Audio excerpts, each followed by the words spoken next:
everybody, welcome back to Fleetyards. I'm Captain Foley. I'm Connor Cockings. Hi, guys. And what's Fleetyards, you're asking? Well, Fleetyards is a relaxed discussion show where we take a look at any of the plethora of ships from the vast world of sci-fi. And we basically just have a first look at it, or sometimes a 50th look at it, depending on how many times we've seen this franchise. And we just break it down and kind of talk about it. And eventually, there will be full episodes on most of these ships down the road with full details, specs, stats, everything you want to know about them. Animations. So, yeah, animations done by Samuel. Aye. So what's the topic of today's discussion, Samuel? Today we're doing the Lambda-class T-4A shuttle from Star Wars. So I'm pretty sure, as opposed to some of the Fleetyards where you just don't know anything about the universe or the ship, you might have seen this one before, I'm guessing. I've seen this one a few times, yeah. I've watched a lot of Star Wars. Yes, and it's worth saying this is not a real studio model. We'll say if it is or isn't for the plethora of things we do. And again, all these are original renders done by me for this show to show all the detail and things. So, Stuart, take us back, though. When was the first time you remember seeing this shuttle? Pretty iconic shuttle, I think it's fair to say, but take us back. Well, I was a kid. I remember that. And I always thought this thing looked very cool. The way the wings folded up, I thought was a really cool feature. As a kid, I wondered why it needed to do that. Why couldn't it just land on the wings themselves? But, that's kid thinking. But for them to fold up and stuff is very cool. And then the three landing gear come down and you got the ramp.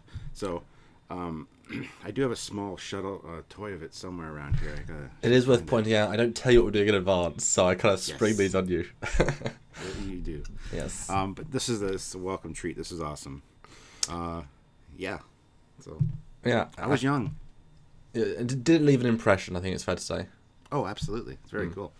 Yeah, for me as well, I think it was one of those standout, cool designs. It's very, very simple, but just, I guess the elegance and the you kind of get a sense of, not royalty, but like, this is the shuttle that the Darth Vader comes in, and it's like, oh no, they stole one as well. Like, oh, like it has this whole vibe of importance, and just the way, right, it flips up, and just the shape is so good, you know. Although I want to dissect this a little bit with you, because we do this all the time. Trekyards, we dissect what we see and try and make it make sense and have a think, and not often do we look at other sci-fi ships, but I want to break down a few facts for you so you have some context. So like I said, this is the Lambda T-4A shuttle, manufacturing from Sienna Fleet Systems. It's a multi-purpose transport. Now, we will go into some scale later, because we are starting to do scale renders, but it is only 20 metres long. Okay. And it has got deflector shielding, it's got forward cannons, it's got forward-facing laser cannons as well, one pilot, one co-pilot, and 20 passengers. So it's not huge. It does what it says on the tin. It's a shuttle. I always thought it was being bigger than that. But yeah, 20 passengers. I think that's a lot more than I ever thought it would hold. Okay. It seems smaller to me than that. That's interesting. That's a good thing that we came in with the different interpretations as well. But I mean, yeah. Well, what strikes out to you in the design, and what do you sort of see and think about when you see this design? It's finny. It's a very finny design. I don't know. It's cool. It kind of reminds me of almost like the Skyhopper model that Luke was playing with. It's almost like they took that basic shape and just kind of refined it. So yeah, it's very much, I don't know. It's funky. From directly head on, I mean, it looks very imperialist. It looks like one of their letters, one of the letters they use in their alphabet. So. Now, I want to get into this point straight away, because obviously we'll dissect the elements of it later on. But okay, so this is a 20-person craft, right? And we know the front cockpit area has two major seats, and I think it's two behind them, which we saw in Return of the Jedi. So it has to close up to land. The engines are behind them, the weapons are in front. Well, okay, so where is all the technology? It can get hyperspace. What is in the wings? Is what is not in the wings? There's very little space. Why are the wings having to go up? And is there hyperdrive drive in the wing? Is there an air system in the wing? I mean, there's not much space in the physical hull if you take the wings out. So is there stuff in the wings? Are they purely functional? But then why wouldn't you just build it without them? Are they decorative? I mean, this is something I thought about earlier today when I was planning this. What do you think about the design in that ways? That's interesting. I've never really given that much thought. For me, Star Wars is just Star Wars. It's action. I don't think about the technical aspects of it really. So where's the hyperdrive? Who knows? I mean, it doesn't have nacelles like a Star Trek ship. No. Star Trek's more of a real life kind of functioning tech. But it can't operate without all the systems, Stuart. So it's got to have them somewhere. It does. I know, but where? I have no idea. It's something I've never really thought of. And I just accepted it as being something that works in the universe. So. But talk to me about the wings, though. Do you think... I mean, they're very thin. Do you think there's actual technology in them? Or they're very much just wings? What was your gut say? There'd have to be technology packed in there. That would be my thinking. I'm not sure exactly if that's the case or not. I mean, there's got to be some reason for them. Yeah. Maybe because there's 3 of them, it creates like a kind of a bubble around the ship, Oh, for hyperspace. Point to point to point, yes, and it kind of, I don't know. Yeah, maybe the front slides of the wings, or they are the deflectory bits that help, let you go into hyperspace, and then obviously the aft is where it pushes you in. Maybe there are pipes in there that keeps some of the fuel, keeps some of the air, keeps some of maybe the sensor packages are in those elements, and they just link in to a dish maybe at the front, so like the sensors are in the front, but all the actual pieces to let them work are in the other parts, maybe. I don't see why not. I know there is the diagram. I've got those books over here that break down all these ships, and we could look at them, but this is a dissection where we're thinking we're trying to think out loud. We're trying to take our knowledge of Trek and things. But let's move on to the next picture, the aft section. I mean, those are the engines. Pretty pride of place there. And those little units that's fine. I don't have a problem with those being there and that size. I think they're just like sublight engines, ion engines, whatever they want to call them. But where's the tech? I don't know. Well, we know the hyperdrive is a piece of tech inside of the ship. It's not an actual engine. So it uses so that it's probably just somewhere in there, and those are obviously the sublight, like you say. I'm assuming that circle thing at the back is the hatch to get out of the ship. I'm assuming, again, this is a fan model. Well, but there's a ramp, right? That's how you get that's in and out. Correct. I completely forgot about the ramp. So that escape pod. That's interesting. Or just I don't know. That's interesting. Or just detailing a docking hatch for when you're in space, because you can't open the ramp when you're in space if you need to transfer. They don't have transporters, so. Well, it depends how multi-purpose this craft is, or if it's just literally to land and then back up. I just want to know why it would have these wings. Like, it's got to be a functional reason. Because it's cool, man. It's so cool, but it's so big. We see in Force Awakens that obviously they've got a new version. It's same style, but the top wing is, that big. So obviously that can be changed, but I don't know. Older model. I mean, the newer model has a smaller wing because they've compacted the technology. Who knows? Wow. Let's go to the next picture, though. This view from the side. Again, I see. This is where it comes. I think a smaller size for me, because there's 4 people in that cockpit, ish, 4 chairs. How do you fit 20 people in the back of that thing? I would say 6 to 8 comfortably. Plus, you got to make room for tech, like you said. It's not all going to be empty space right up to the edge of the hull, which is exterior. Well, my assumption is that the back, and we do see the back roughly in the movie. There's just 2 rows of seats that are against the wall. So you just sit down, and then obviously below the floor you'd have, in between them you have the ramp that goes down, and then everything around the ramp, everything above the ramp, above their heads is all the tech. So it's a very sort of aircraft. But I still can't see 10 people on each side lined up. I can. 6 to 8, I can see. Maybe with a standing up room as well. I mean, if it's a lander.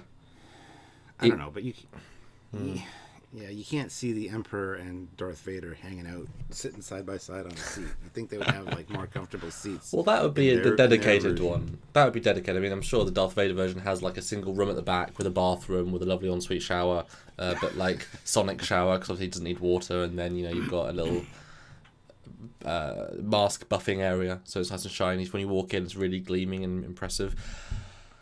One thing I want to say about the design is that I always thought, and I actually have a Lego version of this ship. I have for a long time, but they're different.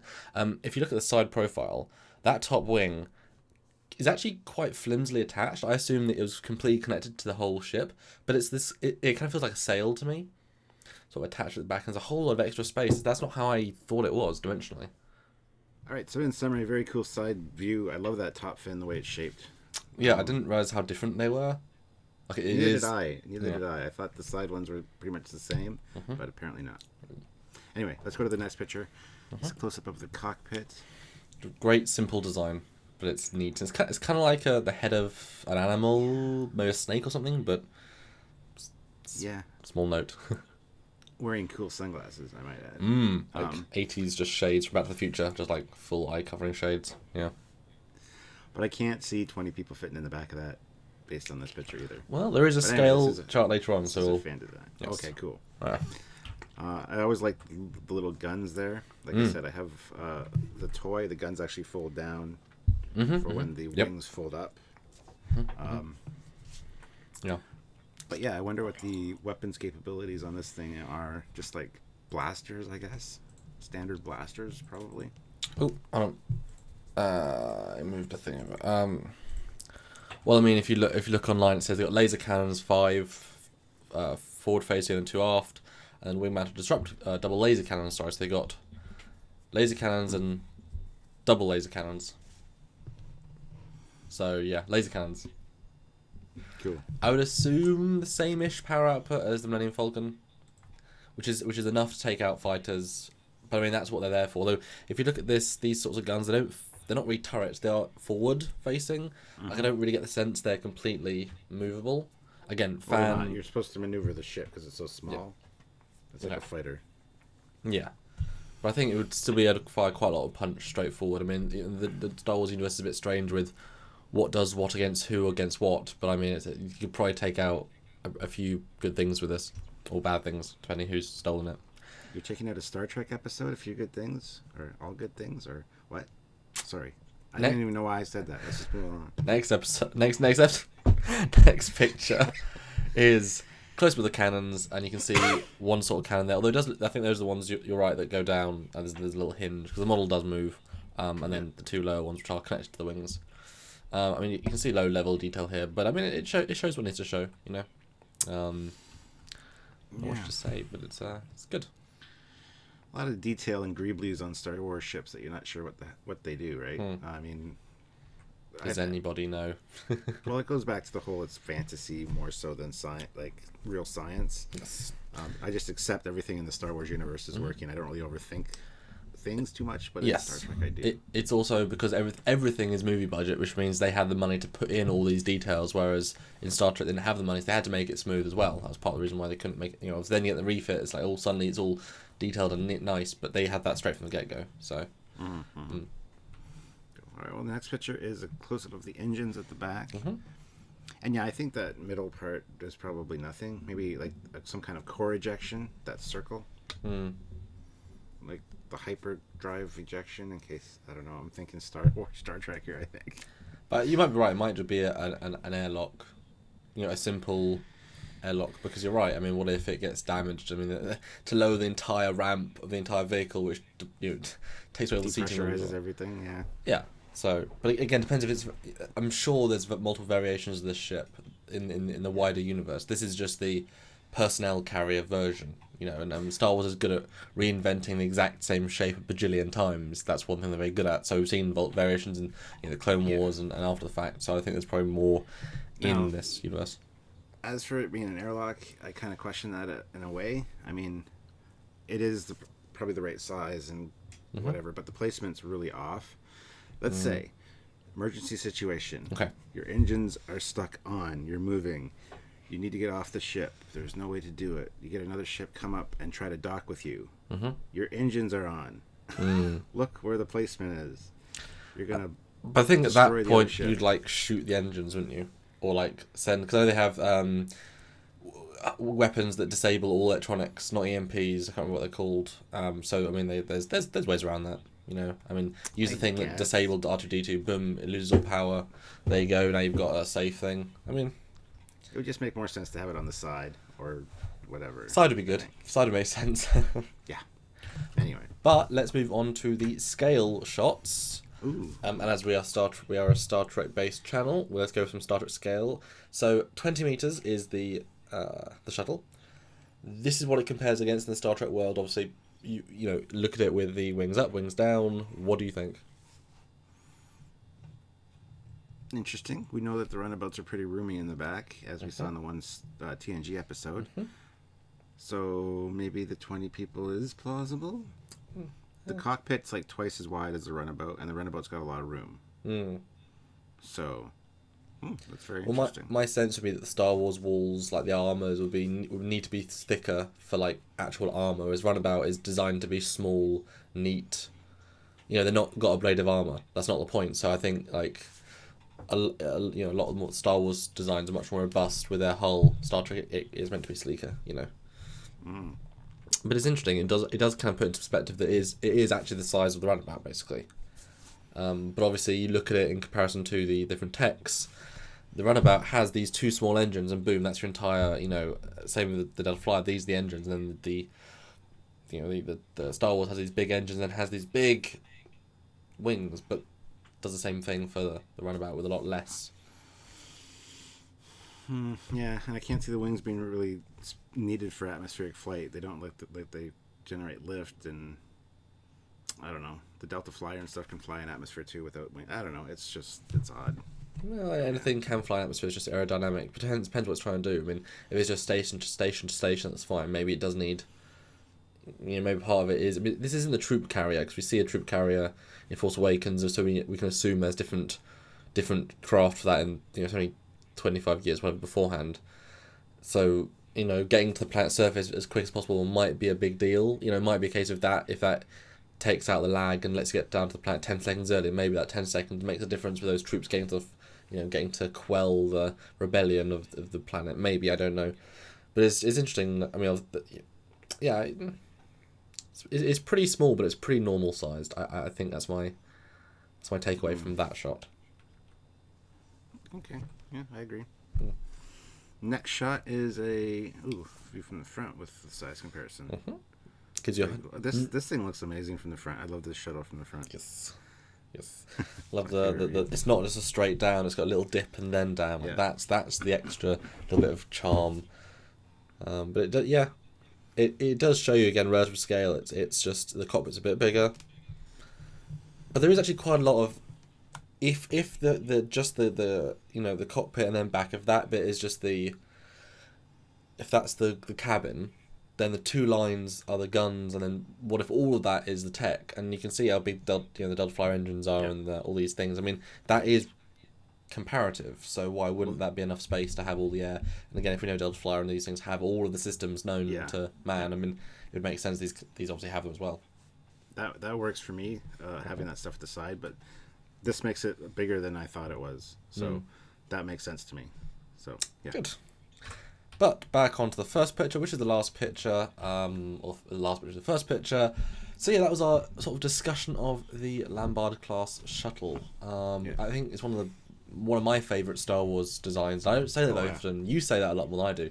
But one of my favourite Star Wars designs, definitely Imperial designs, and I'm looking forward to doing animations with it when we do the full episode. You know, when you guys support us on Patreon or such to get us those levels, we can do these shows.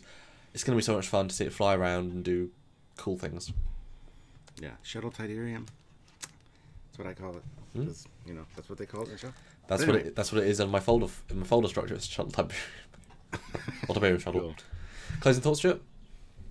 Very cool little shuttle, and it's actually bigger than I anticipated, bigger than I thought, and I really like it. I think it's very cool.